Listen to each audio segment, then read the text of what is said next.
Yo, German twisted cast on gives you a really, really stretchy cast on. All right. It's time to show you how to do this so you can do it too.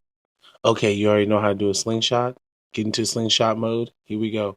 Underneath the thumb loop, down through the thumb loop, back left to right around the index loop. Oh, yeah.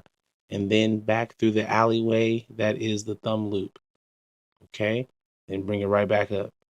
I promise when you get the groove, it'll be easier. Here we go.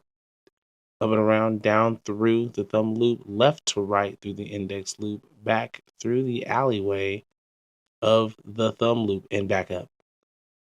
Let's keep doing it. Do it again. Here we go. Down through the thumb, left to right, through the alleyway. Boom.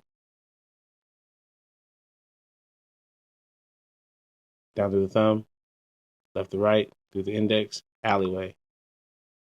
Okay. And once you do that, you're going to get a real stretchy cast on. It's going to look a little different on the bottom, just like this little sample that I have here. How about that?